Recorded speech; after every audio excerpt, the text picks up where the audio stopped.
નમસ્કાર મિત્રો, સ્વાગત છે તમારું સુરેશની વાતો મોટિવેશન ચેનલમાં। તો મિત્રો, આજનો આ વિડિયો જ્યારે તમારો સમય ખરાબ ચાલતો હોય ત્યારે શું કરવું એના માટેનો છે। ચેનલમાં નવા હોવો તો સબસ્ક્રાઈબ કરવાનું ના ભૂલતા। નંબર 1, મિત્રો, માણસ જ્યારે જીવનમાં એકવાર છેતરાઈ જાય છે ત્યારે જ તેને જીવન જીવવાની સાચી રીત સમજણમાં આવે છે। નંબર 2, આપણે જીવનમાં જરૂરથી સફળ થઈ શકીએ છીએ, પણ જો આપણે એ સલાહોને માનીએ જે આપણે બીજા લોકોને આપીએ છીએ। નંબર 3, આ સંસારમાં સૌથી સુખી માણસ એ છે જેને જાણી લીધું હોય કે સંસારમાં સુખી કોઈ પણ નથી।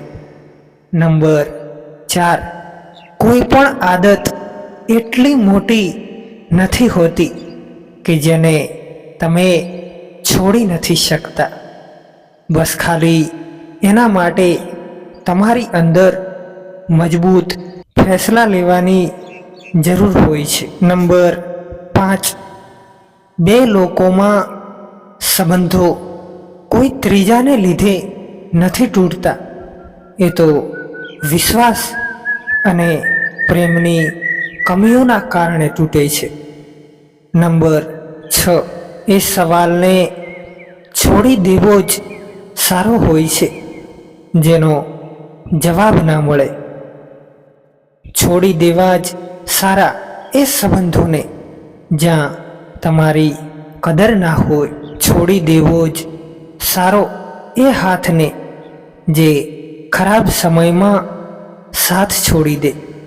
છોડી દેવા જ સારા દોસ્તોને પણ જે મતલબ માટે સાથે ચાલે।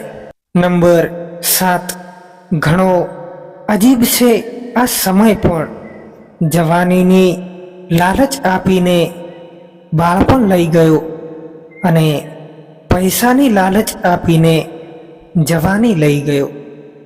નંબર 8, જે લોકોને તમારાથી દૂર થવું હોય છે ને એ કોઈને કોઈ બહાનું બનાવી જ લે છે અને બધો જ દોષ પરિસ્થિતિ ઉપર આપી દે છે। નંબર 9, દરેક સંબંધોની એક મર્યાદા હોય છે અને આપણે એ મર્યાદાને ક્યારેય પણ ન તોડવી જોઈએ, કેમ કે જ્યારે સંબંધોમાં મર્યાદા તૂટી જાય છે ત્યારે ઘણું બધું ખતમ થઈ જાય છે। નંબર 10, કોઈ પણ માણસનું દિલ દુભાવીને માફી માગવી તો સરળ હોય છે, પણ પોતે જ ઠોકર ખાઈને માફ કરી દેવું વધારે મુશ્કેલ હોય છે। દુનિયામાં સૌથી વધારે ગરમ વસ્તુ તો તે પૈસો છે, કારણ કે તે સારામાં સારા સંબંધોને બાળી નાખે છે। બહુ સારો સ્વભાવ પણ સારો નહીં, કેમ કે પછી એ નથી સમજાતું કે તમારી કદર થઈ રહી છે કે ઉપયોગ। જ્યારે તમે એકલા હો ત્યારે તમારા વિચારો ઉપર કાબૂ રાખો, અને જ્યારે તમે બધાની સાથે હોવો ત્યારે તમારી જીભ ઉપર કાબૂ રાખો।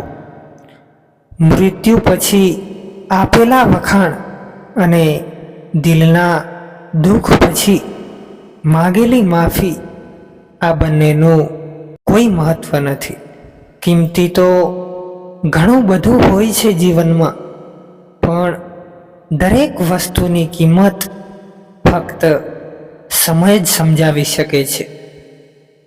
કોઈ ભલે ગમે તેટલું કહે, તમારી જાતને શાંત રાખો, કારણ કે સૂર્ય ગમે તેટલો મજબૂત હોય તે સમુદ્રને સૂકવી નથી શકતો.